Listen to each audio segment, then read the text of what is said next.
Hey guys, welcome back to another episode of the Mind Muscle Connection podcast. Today I have a very special guest on, Alex Viada. He is the founder and head coach of at Complete Human Performance. He is the author of the book, The Ultimate Hybrid Athlete, a definitive guide to achieving peak athleticism across all disciplines. Alex, yeah, man, it's an honor to have you on. Super excited to chat with you. Thanks for hopping on today. Yeah, absolutely, man. Really stoked about it. So it's obviously good to hear from somebody who's obviously familiar with our work and really gives you a chance to dig into some of this stuff.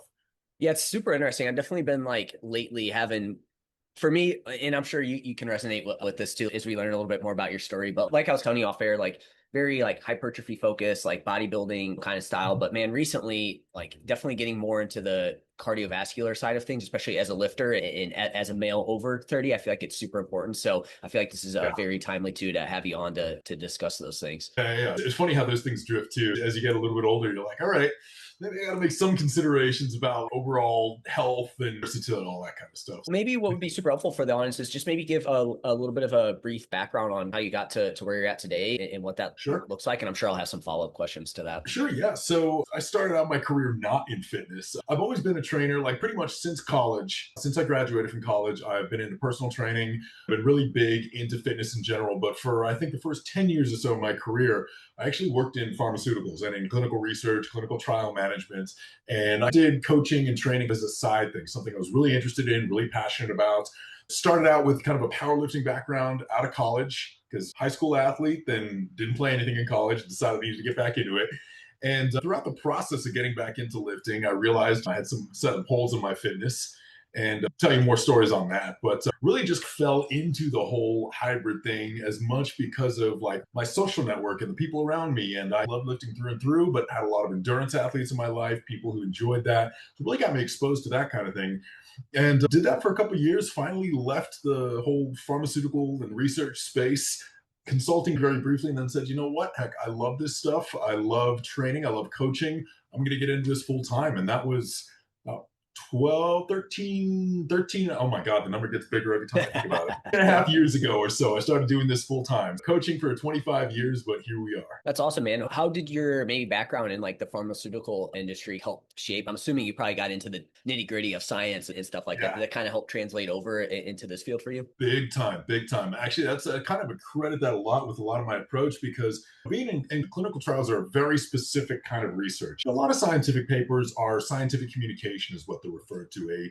A researcher wants to ask a specific question and add something to the body of knowledge. Sometimes they're relatively small. You can have big trials and big pieces of research, but a lot of stuff, especially in sports sciences, is relatively small and focused. A lot of clinical trials, on the other hand, are these massive, sprawling, extremely expensive, complex, multi-tier, multi-phase development processes.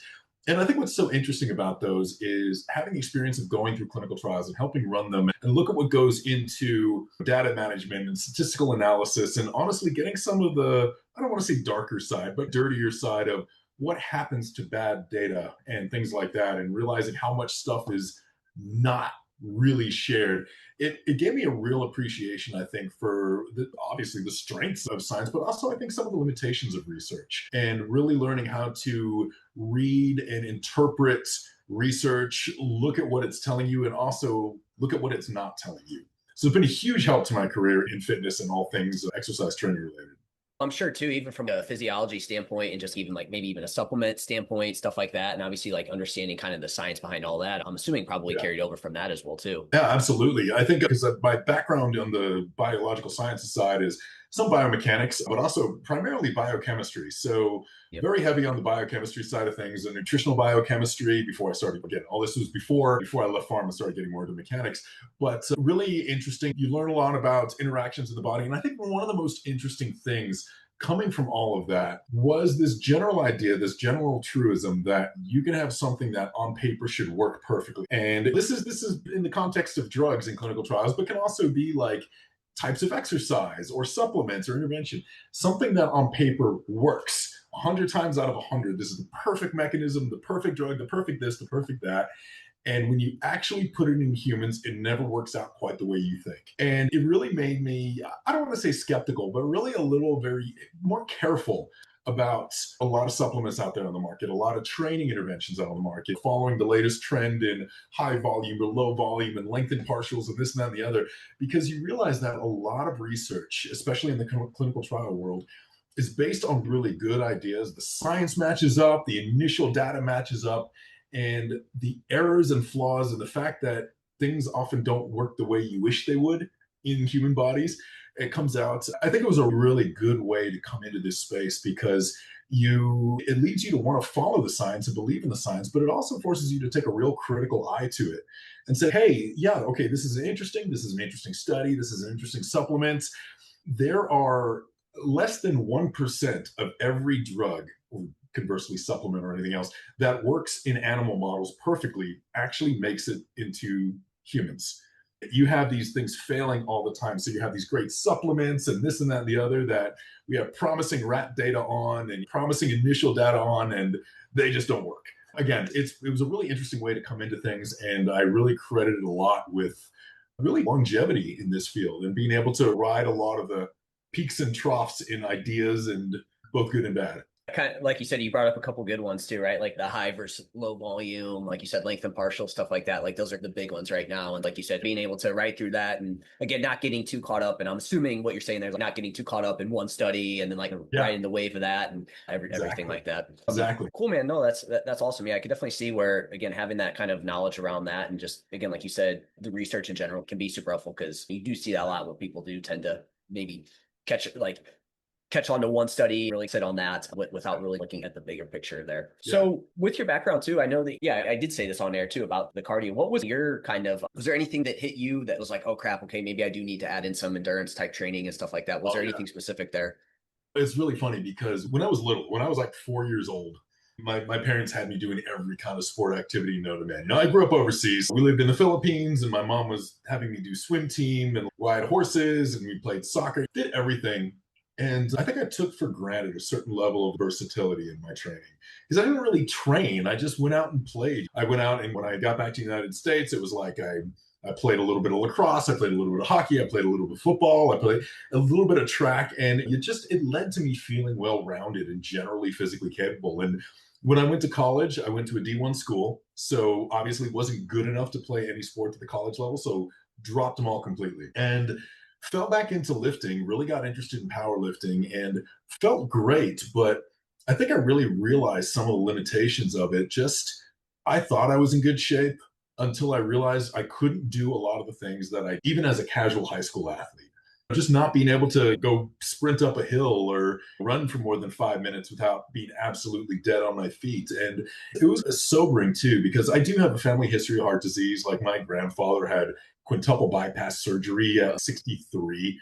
Like when he finally went in, they were like, yep, that's blocked and that's blocked and that's blocked and that's, and so I was like, all right, I should probably do something about this. So there was a lot of that. A little bit of what you said about when you realize as you're getting a little bit older, you have to think, okay, am I really healthy right now? And so it was a combination of both, realizing that even though I felt physically capable, I really wasn't in a lot of other ways. And also being a little bit concerned that I was thinking at the time, I'm like, hey, I'm 26. I should be prime health of my life. And I'm getting winded going up the 2 flights of stairs to my apartment every day. And this sucks. So, What? Yeah, yeah. no, that's yeah, exactly like you said. And even as you age, I think it's even more important to focus on the conditioning side of things, and like you said, to be more well-rounded versus just lifting. Again, lifting's great. We love lifting here, but again, Oh, definitely yeah. being more well-rounded. What Yeah. does your kind of current training look like now? What does that typically look like? I know, and maybe let the audience know too if they're not. What are maybe some? I know you've had a ton of accomplishments in terms of obviously powerlifting, but then even in terms of like endurance sport as well too. So maybe talk about those real quick, and then we can talk about where your training's at now and what it kind of looks like. Yeah, so like I've done ultra marathons, I've done a couple of Ironmans, I've done a good variety of things, and I think my biggest thing is I still consider myself very much a guy who likes lifting heavy, who has a running problem. Like I still consider myself a strength athlete first and foremost, no question. I'm 230 pounds right now. Probably the easiest thing for all my endurance aspirations would be to drop 40 pounds. And a big part of me has always said, I don't want to give that up. I could get under 200 pounds. That would probably be the healthier thing for me long term. But a big part of me is still, you know what? I love lifting. I love lifting big weights. I like being this current size. It's a combination of identity a little bit and vanity, like I got to admit, but also just what I think is fun. So to all the lifters out there listening, it's, hey, that's still my first love. On the endurance side of things, what I really like about it, because I started out doing road races. I was thinking 5Ks and marathons, and maybe I'll do some more track work and try to work on my mile and 5,000 meter and all that. But what I really loved was being outside. And I think that's what got me into doing ultra marathons. And this was back before those were really big. This was like 2010, 2011. And those were still a fringe niche sort of thing. And what I really liked about them is it was just such a grungy, non competitive lifestyle. Because for me, the gym is always very much like you get in there and you get in the zone and you light yourself up and you get fired up and you give good, hard efforts. And then there's the release comes after the gym. The relaxation comes after the gym. And for me, what the endurance side of things did that I really enjoyed and why I really got into the long distance stuff was you would just go out in the woods and get lost for 3 hours. And I really liked that because I think physically it was good for me, but also psychologically, it was really good to have the gym and lifting in my one activity that's super, it's aggressive in a way. Even if you're a pretty chill lifter, there's still an aggression that comes along with it that's really good. But endurance sports have such a long distance endurance sports, at least, have such a sort of different mindset and a different, you have to get so process oriented. Honestly, a little more bodybuilding and the diet side of things, it has to be process oriented. There's no instant gratification. There's no quick reward. You have to think, okay, I'm putting in some boring work now or work that I may not love. And 5 months from now, I'll see the result. And a big part of me, I think I needed that. And that's what I really loved about it. And so when it comes to the things that I ended up doing, I loved powerlifting. I love doing that side of things. And then I really started trending towards the ultra endurance type stuff. Is that so what you're doing now? What does your kind of training setup look like for that? So what I'm doing right now, actually, I haven't really talked about this, but I'm going to be announcing it. Not that it's a big deal because it's just some silly thing I'm doing. But one of the things I always wanted to do was a self-supported triathlon, self-supported Ironman. And by self-supported, I mean point to point where you carry all your gear with you. And I always thought that would be a fun challenge because one of my things with a lot of endurance sports is that they're very cultivated or curated in a lot of ways. You have your transition zone and everything laid out, your aid stations and all that. And I really love being outside. I love the rugged side of things. So I said, what if I do an Ironman where on the swim, I had put everything on a raft and pull it behind me. And then when I get out of the swim, I get on the bike, fold up the raft, and just take off. And when I'm done with the bike, I fold up the bike, put it in a backpack, and run through the end of it. So that's what I'm training for now. So it's ultra endurance. There's a lot of rucking because running with a bike and all that gear, that's 30, 40 pounds. And I think it lends itself well to hybrid athleticism, really, because you have to be a little bit bigger and stronger to be able to move with that kind of weight on you. Like you have to be durable. There's a certain stubbornness aspect to it. You're not flying along in an aero, but full time trial position, just cruising through, cutting through the air.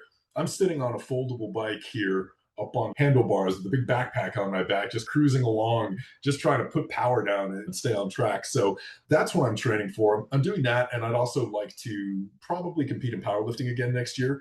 So the training schedule is pretty reasonable actually.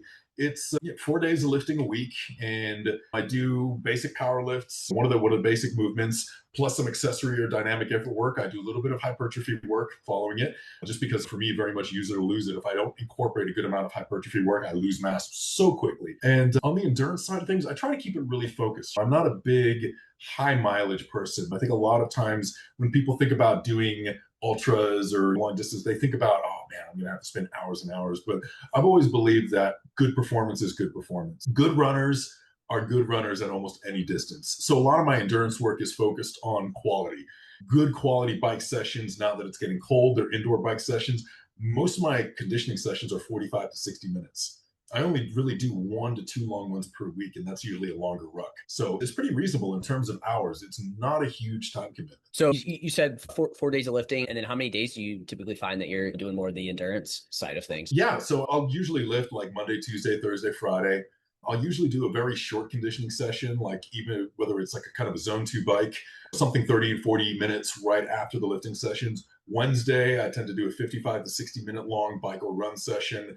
And then Saturday, Sunday, I do some of the longer cardio sessions. So there's a little bit of conditioning work every single day, a little bit of cardio every single day, but it's always calibrated so that it's not like after a heavy leg day, after a crushing leg day, I'm not going to go out and do sprints or anything like that. It's a lot of the same basic hybrid principles is what to do on what day so you don't interfere. Do you find so one thing you did mention too was you're talking about if you're not, it's use it or lose it, right? Like in terms of your hypertrophy work and stuff like that. Is that just like a obviously you said you're 230 pounds and you're lean, so no, you have a ton of muscle. So it's is it just because you're high up on your potential there? Is it like genetic, or do you think it's more your training, or maybe a combination of all those things there? That you mean that makes me concerned about losing it, or that lets me Yeah. keep? Yeah, I think to a certain extent, obviously, you stop if you quit all your hypertrophy work or even just let it take a back seat. I really do think you will start to lose it relatively rapidly, just because a lot of this stuff, high caloric flux, high protein turnover, everything else, your body is trying to adapt really quickly. I really do think it's important. And I tell this even to pure runners. Like, it is so important to do everything you can to maintain muscle mass, because your body will try to get rid of it to be as efficient as possible. And I would tell runners the same thing, even runners who are like, I want to be the best runner I can possibly be. I'm saying, okay, yeah, but you got to think about like life and health as well. You want to maintain some of that muscle mass and some of that bone density that only lifting can do. So it's really important. Like, I'll have runners, yes, they do some running specific lifting, but they also do some hypertrophy training just to keep a certain level of musculature, upper body, shoulder girdle, places like that, core musculature. It's really important. And I think a lot of people who switch to endurance sports and get lazy on the lifting just because it's a little bit less energy, it's maybe not what they think they're training for.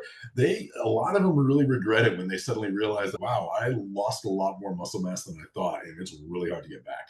Yeah, that it's crazy, right? A lot of people think like they think it's super easy to gain and it's not. And then like you said, if you're not using it, it can go away fairly quickly. And because it is so hard to gain, and then plus if you take somebody that is an endurance runner like that, it's again kind of like you said there, it's like high calorie flux. It's like you need to make sure you're fueling enough, which could probably I'm sure is a problem for a lot of those people. It's like you said, you need to make sure you're really prioritizing that, even though it probably isn't necessarily like a main thing like it would be for a bodybuilder or something like that.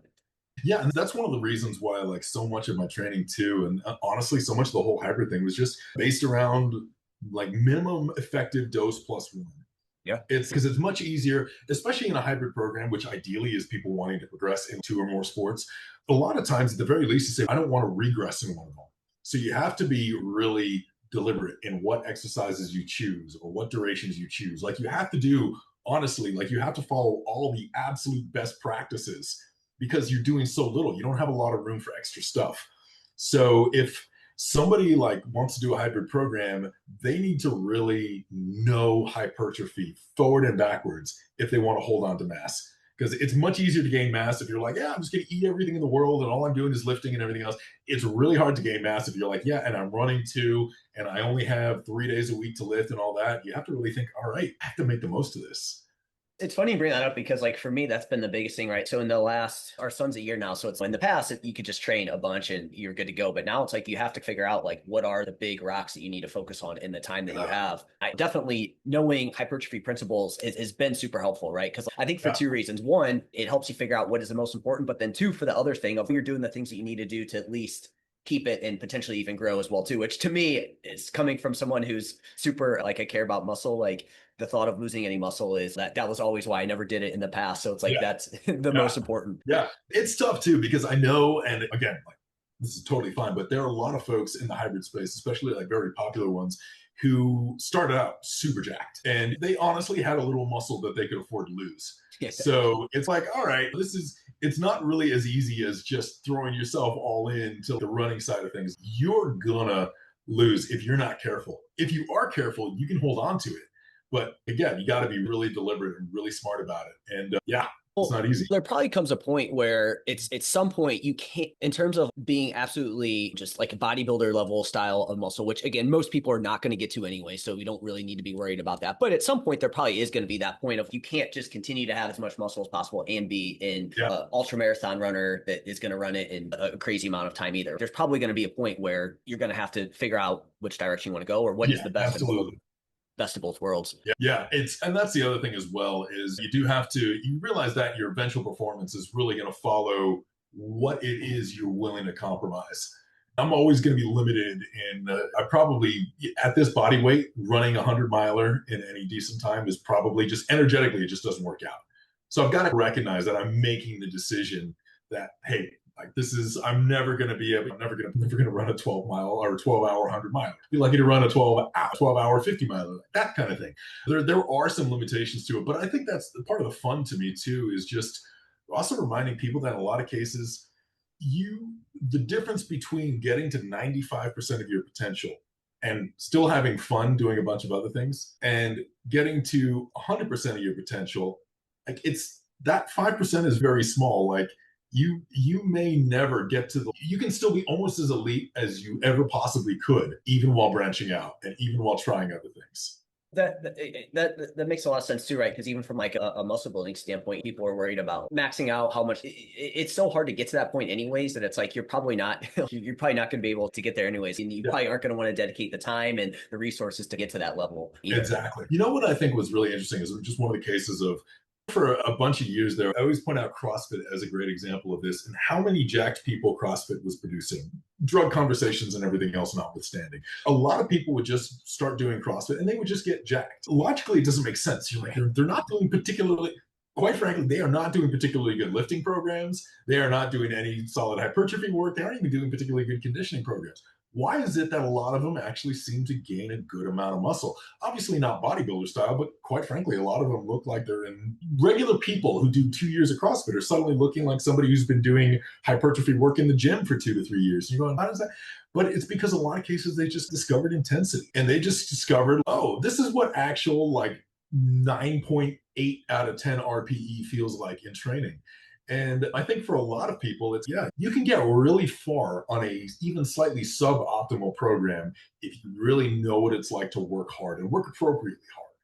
And so I think a lot of cases it's maybe spend, and this sounds so unscientific of me, but maybe spend a little less time like worrying about the minutiae and a little more time like actually learning how to push yourself appropriately hard in what you Well, do. yeah, a lot. And you brought this up earlier, the high versus low volume, right? You see this a lot with people when it Oh, comes yeah. to muscle growth. It's like, how many sets do I need to do? And that is a good question to ask because you want to make sure you're definitely doing enough and you can definitely do too much. But people overly focus on how much they should do when they're overlooking, like you said, good technique, really pushing themselves. And that ultimately is going to be the main driver of Yeah. building muscle. Yeah, absolutely. I mean, the whole idea of just eliciting maximum tension while under a certain level of muscular recruitment, a certain level of muscular fatigue, it's going, you see how many people do routinely train to more in reserve than they think they are.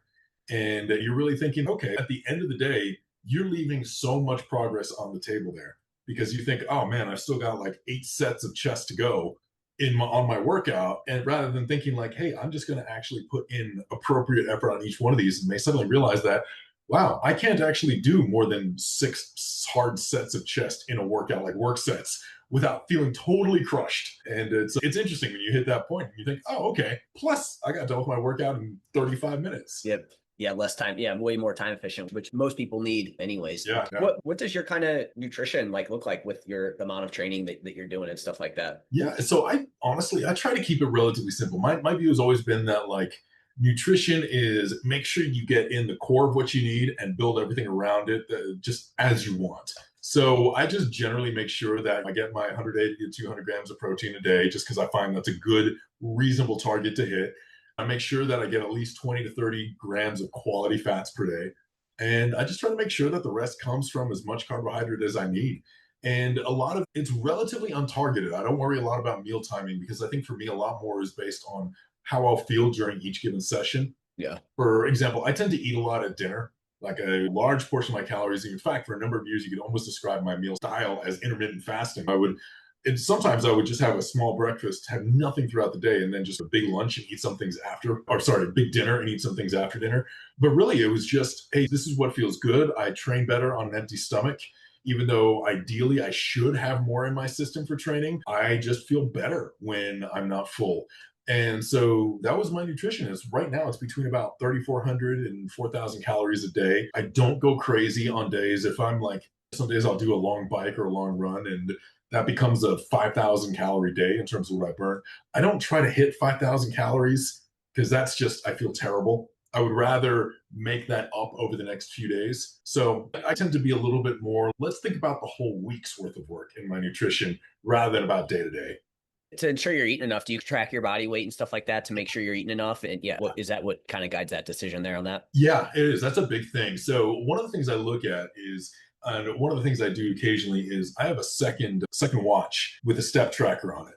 And one of the things I'll do when I'm in high training cycles is I take off the steps tracker watch when I'm not or when I'm training. So what that means is, and one of the things that is one of the ways that the body tends to economize when you're in any kind of relative energy deficit is you reduce your NEAT, you reduce your activity outside of training.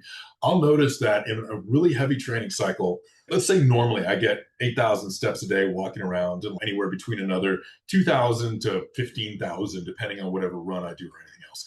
If I'm going through a really big training cycle, sometimes the watch that tracks my non-training steps may go down to 2,000, 3,000 steps per day. Wow. And that's a really solid reminder. Hey, I'm in an energy deficit. Even though my weight is staying stable, I am drastically reducing my output. My body is trying to do everything possible to hang on to those calories. And so that's usually a sign that I need to bump things up a little bit. And it's been really helpful. I just bought myself I usually have a little $60 watch step tracker type of thing. And it's been a really eye-opening experience over the years to really see how that tracks. Because if I just follow body weight, sometimes my body weight will look the same. I'm like, oh, I'm actually holding on pretty well. But then I realize when I've lowered my volume and gone to another training phase, just how shelled I was all the time and how tired I was. And you don't realize it at the time. So that's been a really useful metric. Yeah, that's super interesting. I've never really heard anyone doing that, but it makes sense, right? Because we know that typically, like you said, when you're in a deficit, your body will compensate. And it seems like NEAT is the one that tends to compensate the most. So that's a super interesting way to look at it versus, I'm assuming you combine that with body weight and look at that too, Yeah. and just put all those together. And then again, like how you feel and stuff like that, hunger, I'm sure those are all things that you're focused on during that. So how would you make that adjustment? Would you just try and just, hey, I'm going to eat a little bit more carbohydrates now over the next couple of weeks type situation? Or That's what it usually comes to, is that I like to try to ramp up my calories, especially like I actually sleep better with some carbs in my system. A lot of people say if I eat too late, I feel terrible. This is all individual. I find if I'm in a heavy training cycle, if I get more carbs in my system overnight, I actually feel better. I sleep better overnight. So that's one of the things I'll do is usually increase the size of kind of a pre-sleep snack. Sometimes what I'll do as well is just during activity, even if I'm just going through a lifting session, I'll try to have a hydration drink that has some extra glucose in it. I may even use some of my fueling strategies that I would normally use in like a long run, but start using that same strategy like during a lifting session. Just saying, okay, I'm still going to be tanking some glycogen here. Let me treat every bit of exercise like an endurance exercise and start fueling there. And usually that helps because I can get 200, 300, 400 calories before bed. I get another 200, 300 during exercise. Usually that's enough to compensate and nip any sort of decrease in the bud. are you someone that you need to make sure you're eating enough, or do you find that you can be someone that you need to moderate your intake? Yeah, it really depends on the food. So I'm the kind of person where if I'm able to eat what I want at dinner and make what I want, I will almost always not have trouble hitting my caloric requirements. If I can take like a pound and a half ribeye and throw it on the grill and have whatever else I want, I will hit that 3,500 minimum in a heartbeat. Sometimes, though, if it's a little bit less availability, if all there is like some chicken breast in the fridge and some boring stuff, I'll go to bed and I'll realize sometimes as I'm about to lie down, wow, I'm about 1,500 calories under, and I'm just not hungry. Yeah. Because one of the things about that semi-intermittent fasting style as well is you're not really hungry most of the day. I find that when I eat lunch, when I eat larger meals during the day, I stay hungrier. So again, one of the things is probably not the best for like weight gain and weight maintenance. So I have to be more deliberate about it. Obviously you have years and years of experience here, and so like you're obviously this kind of comes back to what we talked about earlier, right? Like you could look at the research and it says, hey, do this, don't eat carbs before bed, whatever it may be, but it's, you obviously know your body best and what works for you, and you've obviously developed that over time. And then again, you have a huge like energy output as well too, which I'm sure really helps you out a little bit there and gives you a little bit more flexibility. That is one of the things I like with being hybrid athlete, increasing your output, is you really do get a bit more flexibility with nutrition. And as long as you said you're hitting your base with everything, it's like you have that flexibility there with it. Yeah, and it's great. Like I don't worry about the specifics. Like I don't worry about what I'm eating on holidays.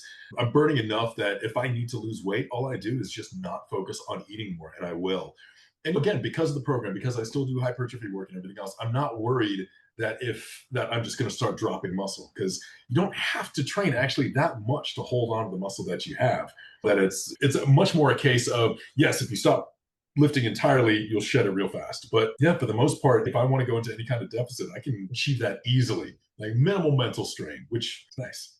So we've been talking a lot about a hybrid athlete, and we've hinted at what it is, but what would you say is like the definition with a hybrid athlete?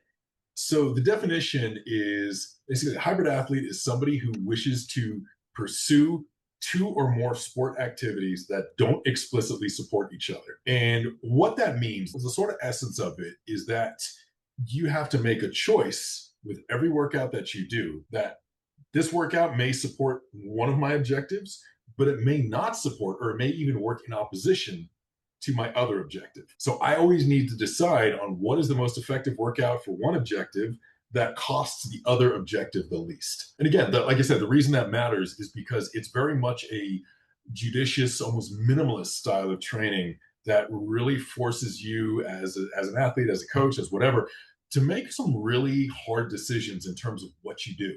It doesn't mean you can't have fun. It just means you need to be like a little more deliberate in your choice, because there's a lot of things now about hybrid athletics, and like hybrid sport and sports like high rocks and all that. Which, since if you're training for high rocks, you're running and you're lifting and you're sled pushing, all that, they support the same sport. Technically, it's not hybrid. There's nothing hybrid about high rocks. It's its own event. So what I enjoy about the hybrid idea is this thought that it makes you think a little bit. It makes you think about what you're doing. And also, it's a methodology that's intended to get people to try new things. A lot of it, and I have to be entirely honest, like one of the things that really got me started on the whole hybrid idea was showing up to one of my first long distance bike races. This is up in North Carolina at the time. They had all these like century rides, 100-mile bike rides through the mountains. I felt so out of place as a bigger guy there. I had bib shorts that I was bursting out of, and the jerseys just didn't fit, because even the XL jerseys at the time didn't fit properly. And there was this sort of general sentiment that, like, what are you doing here? And I know what I realized was a lot of that was self-imposed. I felt out of place, so I thought that I was out of place. The only one who thought I was out of place was me. Everyone else was just like, come do it. Yeah, there are people of all shapes and sizes here. And I really wanted people to realize that the only one limiting what you can do and it's very much your own self-identity in some cases that's holding you back. So take this hybrid approach as a way of saying, it's a way almost of giving yourself permission to try something outside your comfort zone, knowing that you don't have to give up the thing that you really love. If you love hypertrophy training, you love lifting, you love being in the gym, you love the long-term process of building muscle and seeing what's underneath that outer layer and dieting. If you love that whole process, you don't have to give that up. If you want to try out long distance cycling, if you want to go for a weekend expedition, train to climb Mount Whitney, you don't have to give up your passion to do other things that you think are fun or interesting. That's the essence of it. Yeah, no, I love that. And again, to come back to my story with it, again, I was like super focused on adding muscle. I just wanted to build as much as possible. And it was like, oh, I got everything I have to do has to be to putting on muscle, right? So there were periods of time when I was like trying to gain weight. And I'm like, I'm not going to go play. Like, I love to play hockey. And I'm like, I'm not going to go play hockey, right? Because I'm going to lose muscle. I even got to the point where I was like, hey, I'm not going to get too many steps per day because I want to make sure I'm in a surplus. And you know what I'm saying? Yeah. So it's obviously getting steps in weight training is not necessarily hybrid, but I think you could consider hockey and like building muscle in that category in some form or fashion, right? Again, I'm glad to hear that. I think that's awesome because I've experienced that myself. Yeah, and it's really funny because I think a lot of us, when we get into an activity we're really passionate about, we start to build up habits. And I think we're all prone to this. You get into routines, you get into like certain things that you do in certain orders. Like before every sort of session, you're like, oh, and I have to do this on lifting days, and I have to do this on leg day, and I do so much better if I eat this, and I do so much better if I like don't do any big activity 24 hours before leg day. Over time, these things build up. These little self-imposed myths and mythologies, and again, routines and rituals. And I think what starts to happen is all of those build up in your head is in, oh, I can't do this. I don't want to walk too many steps. After leg day, I need to park near the gym because the last thing I want to do after blasting my legs is walk half a mile to that other parking lot over there and completely go catabolic in all that leg muscle I just built. And then it's like, you start to realize maybe that didn't matter. And I built up this whole complicated set of guidelines in my brain that didn't actually matter that much. And it was so self-limiting. And then you realize 2 years later, you're like, yeah, after a hard leg day, I would just go run an easy 3 miles around that trail, and my legs are bigger than they've ever been. It really does upset that whole mental apple cart a little bit and say, oh, wait a minute. Maybe there's a lot more to this. Maybe it's not that I've been focusing on the wrong things, but maybe my body's a little better at this than I gave it credit for. Yeah. And in that process too, then you end up hurting other things of fitness because of that. Not doing any movement or not doing Yeah. any conditioning. Like that's probably going to impact you later and making your overall health worse long term as well Yeah. too. Yeah. And that's it too, is I want everybody doing this stuff to be healthy. It was killing me for a while. This is one thing that I would say even I've almost forgotten about because it's not as much a thing now. But back when I was in powerlifting, you would look at powerlifting message boards and there was an old joke that like you weren't a real powerlifter unless you had AFib. Yep. And I'm like, Yeah. it sounds so ridiculous, but you're Yeah. like, actually, yeah, that was a source of pride there. Everyone was like, yeah, you're not a powerlifter if you don't have a CPAP, and you're not a powerlifter if you haven't dealt with AFib at some point. And I'm like, okay, at the time I was like, that's cool. But then as I went on a little bit, I was like, wait a minute, no, wait, that can't be right. That doesn't, and even some of the best powerlifters, like at the time and all that, he would wog a 10K 3 days a week. And this was one of the first guys like squatting pretty much a grand, and he always emphasized how important it was to him to do some basic cardio. And when I saw that, and when I started really realizing that this whole conceit of you have to be in horrible cardiovascular shape to be a good power lifter, I realized, all right, okay, I've been following this ideal that was completely counterproductive. Well, that's funny too. Obviously, learning more about the cardiovascular system and improving your conditioning. You're making yourself a worse power lifter by doing that. Yeah, maybe you can put up some impressive numbers, but you probably could be doing a little bit better from a recovery standpoint and everything like that if you do add that stuff in. So I always tell the story about my one lifter who he pure power lifter, like 100% strong guy too, like 400 kilo deadlift type of strong guy, big squatter too. And one of the things he pointed out after it was like 5 months of doing just regular conditioning, just easy biking, is at one point he said, you know what just blew my mind is I realized I put on my knee wraps and I wasn't out of breath. yeah, And I think what's such a big thing about that is it's, oh, okay, so wait a minute. His better conditioning now is letting him do higher quality heavy work. He put on his knee wraps and he would get under the bar and not be so winded that he would probably be losing some of his top end. He was able to put in 20 to 25% more work under the bar by the time he got to the platform as the other guys. There is no sport where 20% more productive work in training doesn't make you better. And there was almost no concession. Like we're talking easy cycling 3 4 days a week. Like he wasn't losing any muscle or strength doing that. And yeah, it was a blatant case where a pure speed and power athlete or a pure power athlete, pure strength and power athlete was made definitively better by improving his conditioning. yeah, no, it's crazy. Yeah, it really can make a big difference there. And even though it does sound counterintuitive for some people, for what would you say are maybe like the most popular combinations that you deal with in terms of hybrid athletes and people that you work with? Everybody loves the basic like running in 5K, running a short distance. I think it's because it's the most accessible. There's a everybody, and one of the things people love is a lot of lifters love getting out there and just doing some like track work and track repeats and all that. And I'm a big fan of that. I've always said that if you're a strength athlete and you want to get into some sort of endurance sport, don't give up everything that makes you a good athlete. Because endurance sport isn't just about cardiovascular condition. Endurance sport has, like running has an explosive component to it. Running is just a series of jumps. Like good plyometric and explosive strength program makes a good runner into a great runner. I always tell people, like, if you come from a strength background and you start going into endurance sports, start out with something you're already a little bit good at. Try some like short distance fast track cycling, or try starting out with 400-meter, 800-meter runs.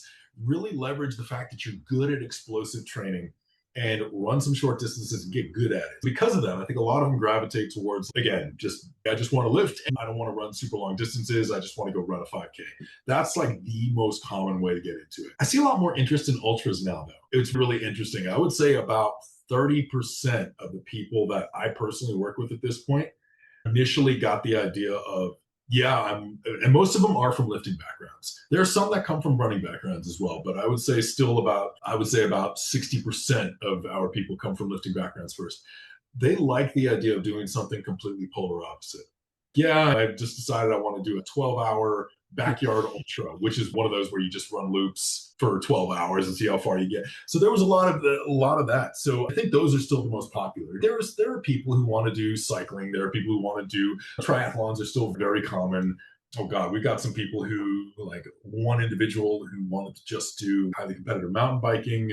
We've had some people who are cross country skiing, things like that. But still the most common is like short to mid distance running. What would you say is the most challenging one to manage? What would be the most challenging combination that you've had to deal with and maybe in general that you see? Probably, I would say weightlifting, like Olympic weightlifting in anything, is probably one of the most challenging, just because one of the things with hybrid training is you have to make sure that when you have a critical session where an athlete being fully recovered and mentally alert and physically coordinated and all that, which every weightlifting session needs, it's very difficult to go into one of those fatigued and really get the most out of it. So weightlifting, because the fact that athletes benefit from consistent higher frequency quality work, is very difficult to do with any sort of hybrid program. And I found that is actually the most challenging for someone who also wants to do something like a 5K run or a shorter distance run, because there's a lot more speed work, there's a lot more tempo work.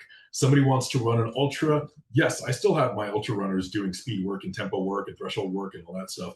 But weightlifting and either like short distance cycling, like crit racing, or 5K running is the most challenging, because again, to be good at either one of those endurance sports, you need that higher intensity work. You need that higher frequency, higher intensity work. And that makes it really hard to progress in weightlifting. So that's the most challenging by far. In the weightlifting, like you said, you want that frequency, but then also, again, you need to have that high quality during it. And then obviously when you run into that, you're also training hard from an endurance standpoint. It's like your fatigue's going to be a bit higher and you may not have that there. Yeah. So do you typically, like, if you had that situation, what would be like the main thing that you're trying to do with that person? So those are the type of programs. So most hybrid programming it's fully concurrent. Like you're aiming to progress everything at once. A lot of programs, especially those involving weightlifting, tends to be stepwise. You'll have a 2 week to 3 week weightlifting block and then a 2 to 3 week threshold block. And I find that for those sports, you almost have to progress in stepwise. So what you do is you ramp down the threshold work and go into aerobic base work at the same time as you ramp up the frequency and do a lot of additional skill work. And then when you then ramp back up the threshold work and the running work, you take the weightlifting and you do a little bit less of the technical lifts, but you do a lot more fundamentals. You'll do a lot more accessory lifts, back squats, front squats, things like that. So it's interesting that I typically go through those. It's like a strength, like a limit strength and threshold running phase. And then the other phase is a weightlifting skill phase and then a running base phase. And again, each one is just a couple weeks back and forth, pretty quick rotations. So that's the one thing where, the whole hybrid ideal of pure concurrent progression, you have to fudge it a little bit. But even then, we're talking 2 to 3 week cycles. And then that's where the concept of like periodization can come in, where you are maybe focusing on one or the other a bit more. And I'm sure even in general, you probably do that anyways with a lot of your athletes anyways, right? Where probably some phases are a little bit more focused on one skill than the other. And do you lean on the periodization side of things a lot with most of them? I do. One of the reasons the periodization gets tough, though, is every athletic parameter has a different rate of fatigue accumulation week to week. So, for example, if you're running any sort of program that has and this is why I don't like program in deload weeks, for example, into any kind of periodization scheme. If you're running a program, and let's just say, for example, you're doing a powerlifting program and a half marathon program. If you are doing a program that has a built-in like overreach and then deload in the powerlifting side of things, you have to then say, okay, during that overreach and deload, what am I doing on the running side of things? Yeah. Am I overreaching and deloading on the running side at the same time? In which case I might blow myself up and completely suck ass on the overreaching side of things. Or am I deloading the running while I'm overreaching the powerlifting, and then vice versa? But if that's the case, if I want to deload off the powerlifting and maintain the running, I may not be getting the benefits of the deload from the powerlifting. Yeah. I'm still turning myself inside out in one discipline. So you really get to the point where juggling then these two different peaking and deload phases gets to be really challenging, because you think, okay, if I'm going to be in a deload, I need to let myself systemically recover. Yep. So you can say, okay, do I let everything recover at once? But then I can't peak everything at once unless I'm training for a specific event. So it really gets to this point where something ends up having to suffer. So you end up really with this much more undulating program ups and downs chasing each other. And at that point, that's why I usually just default to a concurrent. When I do longer term periodization, it's usually sport parameter based. So, for example, weightlifting, we may have a base strength phase where we can spend a little bit more time doing the threshold work on the running, because on the weightlifting side, we're not trying to absolutely critically dial in snatch form or anything else. We're saying, okay, let's work on your leg strength. Let's work on your shoulder stability during this phase while we're doing the heavy running work. And then again, while we shift to this other component of weightlifting performance that is more skill involved, then we'll take the running into a less intense phase where we're going to be building, we're still building another parameter in your running, but not necessarily one that's going to interfere. So that's where this concurrent, like it's almost like a mix and match block periodization. And it tends to work pretty well. Again, it's when you start getting to 3, 4, 5 sports, it gets a little messy. But for the most part, it's really thinking, okay, I can always improve in one aspect. And there's more to running than just the long run. You can go through running phases where you're like, I can work with a runner and say, hey, look, your endurance is great, but your running form is terrible. Your running efficiency and economy are garbage. Let's do a heavy plyometrics slash, hill sprint slash, let's go through a phase like this. And that means I can back off on the overall running volume, give myself a little bit of, I'm depleting my calories less often. That may open up my lifting program to work on other things since the athlete's caloric needs are lower. So one of the other principles here is thinking, okay, how can I progress in this one thing? How can I progress in my hypertrophy training? How can I progress in my weightlifting? How can I progress in powerlifting? How can I progress in running in such a way where I'm working on one critical, sometimes underemphasized aspect of my performance? Maybe I go through a lifting phase where I'm like, hey, I've been avoiding all of my accessory work for my shoulders. My rotator cuffs are garbage. My knee and foot stability is terrible. My ankle mobility is terrible. Maybe I'm going to use this heavy running phase as an excuse to not go through my same higher volume lifting program. And maybe I'm actually going to do all the accessory work I've been avoiding. And so you say, okay, this lifting phase, while I'm really crushing myself in my running phase, I'm going to spend this 5 weeks like eating my spinach, metaphorically speaking, and doing all this work that I should have been doing, and periodizing like that a little bit, and really being able to break down every sport you do or activity into these important components, and realizing that you can work on some of them separately and pull together a cohesive program a little better doing that. Yeah, no, I love that. I guess a couple questions. What are some things that you look at in terms of like recovery and making sure people are progressing and making sure that you are dosing it for everybody? Yeah. So a lot of the big things I look at, so I tend to be pretty data oriented just because we've got wearables, so why not use them? I look at things like resting heart rates. I look at like heart rate recovery after conditioning sessions to really look at overall stress levels. On the lifting side of things, so typically what I do is for every athlete, even if they're hypertrophy focused and may not necessarily know, quote unquote, their 1 rep max, I'll still have a couple of heavy lifts. The first thing I do is I track something simple like a broad jump. I'll use something like that on a weekly basis as an indicator of overall explosive power. So I'll have them do broad jumps like once or twice a week. Say, yeah, do 5 broad jumps when all this is said and done. Measure your longest and your shortest, remove that, average the other 3, something like that to really test the recovery again, and test like resting heart rate and heart rate recovery on the cardio side. And also use some of their predicted lifts and RPE. Let's say I'm working with a lifter whose bench press 1 rep max is 250, but they're hypertrophy focused. They don't care about anything else. Let's just say on average, they could do 225 for 5, whatever. What I'll have them do is using some basic charts. Say you do 225 for 5, you could probably do 205 for 6, and 235 for 4. I'll have them rotate through those and give me the RPE on their heavier sets. If they start saying that their sets are disproportionately challenging, let's just say I have them do a top set at 205 and they say, yeah, I only got 5 reps this week. I'm not really testing their 1 rep max, but I know their capacity should be being able to do a little bit more. I usually track something like that, something with a definitive poundage that I'm tracking on and off. Because like I'll have 1 rep max, like back squat, leg press, deadlift, bench press, overhead press for even my athletes who don't care about those things. Just so that I know if I give them a specific prescription 1 week and that number or some multiple of that number underperforms consistently, I'll know that's usually an advanced sign that they're starting to struggle. And that's a really easy way because it's a little bit like when pro sport teams will put their athletes on a force plate and say, all right, we're going to test your recovery. So let's look at your counter movement jump and your max and mid thigh pull this week. It's taking that idea and putting it in gym terms. But I think that's really important. And I think it's really important athletes do that for themselves too. Even if you think you're recovering fine and everything else, like test some of those numbers. Look at your resting heart rate, look at your heart rate recovery after a hard interval run, how long it takes for your heart rate to go from high down to zone 2 again or whatever else. And test your broad jump and test some of your performance metrics based on what you think you should be able to hit with a given weight.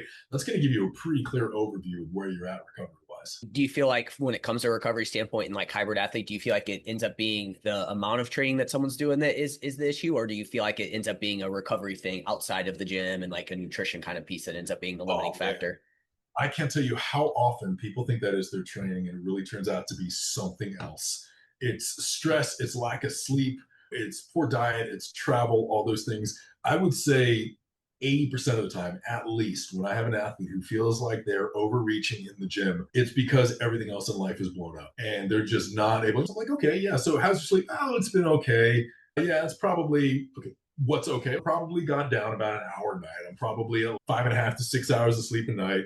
Okay, how's your food intake? Oh, it's a little sporadic. My dinner's usually good. Breakfast and lunch, And you start to dial it down, and you really realize you're not even giving yourself a chance here. And because I really firmly believe that outside of excessive endurance training, it's really hard to overtrain or even overreach. And most people are never going to experience that. And they say, oh, it's not overtraining, it's under recovery. And it's true in that it's because you've messed everything else up. But it's also not true that if you're truly overtraining, you can just throw more recovery into the mix. It's going, okay, if you're struggling, make sure you're not missing any of those low hanging fruit. Because, like, I fall into it too. Oh man, like my bench hasn't budged this week. I'm just feeling tired of all these runs. And I'm like, yeah, and I've gotten 4.5 hours of sleep the last 3 nights. What did I expect? Did I think I was somehow immune to that? No, nobody's immune to it. Like all of that stuff matters, and it's so easy to overlook. Especially like you said, sleep's a big one. And then just for, I'm sure you see this too with a lot of your athletes, it's just general, like you said, life stress and like mental load of things and stuff like that really impacts you, right? Again, since we had our kid a little over a year ago, man, I can't tell you how just even the mental capacity of things. And then also with work and stuff, like how big a role that's playing in terms of my ability to handle as much volume as I used to be able to do. Yeah, it's true, man. And especially having a kid, there's some things that you're not, that doesn't care about your schedule at all, like at all. And you've got to flex on that. That's really tough because especially if there's this often a concept, and I will say it's often perpetuated by, I don't want to sound like one of those guys, but it's perpetuated by trainers who don't have kids, who don't understand you can't control some things. This is also true for anyone who's got a family, honestly, even if it's not kids, even if it's just loved ones, relatives who live nearby, parents you're caretaking for, anything else. When you're not 100% in control of your schedule, even the best laid plans can fall apart in days. Yep. And yeah, and that's why it's so important that you have some objective metrics, because otherwise you can convince yourself you feel fine and things just start falling apart and you get discouraged, or you think about quitting, or you think about doing something else. It's tough. So you wrote the original Hybrid Athlete book. When was the first one that came out? So the articles that made up that book were first published between 2010 and 2011. The book, I think, finally got published in 2014 or 2015. It's been a decade since I think the ebook was released. And now you're coming out with a new one. We referenced that earlier. I think pre-order is now, and then it comes, I think, December, right? Is that kind of when the new ones come out? First couple days of December, yeah. We're talking, like you said, a little over a decade. What are some maybe in terms of research and maybe some things that you really focused on this time? What maybe are some, you don't have to give away everything, right? Because we want people to read the book, but what are maybe some of the big changes you found like redoing the book and stuff like that? Yeah, because I think the biggest difference is, for the most part, the first book was just trying to convince people that this could be done. It was saying, hey, this is a thing, you can do it, because hybrid training didn't exist then. I think a lot of people forget that in 2010, you were either a lifter or a runner. Like nobody did. And you have people now going, oh, we've always trained like this. And I'm like, no, you haven't. But the other thing is, and this book is much more about here's how you do it. And I think one of the big things that the book really emphasizes now, and what I really emphasize, is how you don't just jump into a hybrid program. You evolve your program into a hybrid program. You look at what you're currently doing and where you currently are as an athlete, and you see what dials you have to turn to move you more in the direction of where you want to go. So it's being able to look at your program and saying, okay, how much high intensity work am I doing? How much low intensity work am I doing? How many actual effective reps or sets am I doing? And let me now see, here's my ideal program. How do I convert what I'm doing into this hybrid program? So it's really, right now, everything is much more focused on how do I work within an athlete's capabilities, maximize the things they're good at, and slowly work on the things they're not so good at. And so that's one of the big emphases. So the book really goes into a lot of best practices, like best practices in strength training, best practices in endurance training. What I really wanted to do is make sure that anybody who wants to do any kind of hybrid program understands like literally the best practices behind every discipline, because I think that's absolutely crucial. You can't make an efficient program if you don't already have some good mastery of the basics. Like you have to be twice as good to make an efficient program as you do to just make an effective program. So it's all about, okay, here's what you need for what I would consider a base level of mastery. And then here's how you look at what you're doing and evolve it into this hybrid method. So that's a little bit of the direction it's taken. So the idea is now somebody who's interested in it can pick it up and see it as a roadmap, not just this like aspirational idea of, hey, what a cool concept, let me try some things out, but literally an instruction manual and, okay, here's how to do it. Here's how to look at my program and make this into a hybrid program for whatever sport I'm on. So again, it sounds like again that original one was more of you were introducing it. Hey, here's this cool concept. This is what you can potentially do. And whereas now this one's going to take that concept and again, like you said, it's a lot more popular now. And so now it's the actual how-to of, hey, here's where you're at and here's how you can actually build it out to whatever hybrid is for you specifically. Exactly. And it's actually got more programs in it now. I think the original only had one or two programs and you could download a couple more. But this one's got like 20 programs in it that are all like mix and match. So a lot more of that, a lot more of, hey, if you have this book, you should be set on hybrid programming for years. And there's some hypertrophy pairing with something else in there as well too. Yeah, quite a few, like a couple of hypertrophy programs and like the difference between like hypertrophy in 5K and powerlifting in 5K. And here are the critical considerations. Here's how to track your effective repetitions, like all of that kind of stuff. So a lot more focus on that. Final question on just maybe some of the research you had to do. Was there any sort of finding or anything of making this new book that you found super interesting that maybe you didn't, that came out within the last decade or so, or anything in terms of whether it be the programming, the nutrition, the recovery, anything like that? Honestly, I think the biggest area of development has really been a lot of the neuroscience of movement. And why I think that's been the most important is it's really been this consideration that contextual learning, especially of things like sports skills, are highly important. And one of the biggest reasons why people actually degrade in terms of like strength training performance and things like that on a hybrid program, if not done right, is because of this lack of high output practice, this lack of focus, and this learning contextually, like continuously being fatigued when you do a certain type of training can lead to reduced performance over time. Perception of fatigue gets higher, RPE gets higher, and performance gets lower. A lot of research on that has really guided the way that I structure things and the emphasis. It's not always necessarily, hey, don't give people too much work on one day and too little work the next day. A lot of it is what type of work you do, the athlete's headspace, and how they can push themselves on a given day. Fatigue is fatigue, but fatigue is also specific. You can be mentally fatigued, but physically pretty fresh. You can be absolutely spent and not want to pick up another weight and just feel like, I can't lift heavy today. But actually, the idea of sitting on a bike for an hour, going easy, like watching a movie, sounds pretty good. So a lot of the research is, and a lot of what I've actually done that's really guided a lot of the practice has been really on understanding, like I said, contextual learning and understanding like the neuroanatomy of how the motor cortex moves things and how afferent feedback and pain and discomfort can affect things, because that's really helped turn a lot of the dials and the nuance on how you stack workouts together, which I think is one of the critical things in hybrid training. Yeah, that's super interesting. So is that something that just obviously learning that can help you guide it, or is there any best practices around that, or is it very like individual to the person in terms of all that? A lot of it is very individual, but I think a big thing is also realizing that, again, taking this idea of what is the most important thing to get out of this training session. Yeah. And just saying, hey, if I do this training session today, will I be able to achieve the training objectives of tomorrow's session? Yeah. Not just can I get it done, not just do I think I'm going to be able to do it, but also do I think the quality is going to be high enough that I'm getting what I need to out of it? If not, then maybe say I'm doing a run today and I'm doing a lower body lift tomorrow. If I'm not going to be able to do any sort of like high output, high percentage work, is there other kind of lower body work that I would still benefit from as an athlete, as a lifter, as someone who's interested in hypertrophy, whatever else? Is there still something else I can get done tomorrow that I feel like I'm going to have the mental and physical capacity to do? So That's what it comes down to, is look at your program critically and realize that there's no sacred cows. As long as you get in the work during the course of the week, you're fine. Don't worry so much about like specific order of things or what you do on a rest day or what you do on a work day. Don't worry so much about, oh, I need 72 hours of recovery between this muscle group and all that. That matters, but it matters a little bit less than being able to put in quality work. So really feel free to mix and match things around.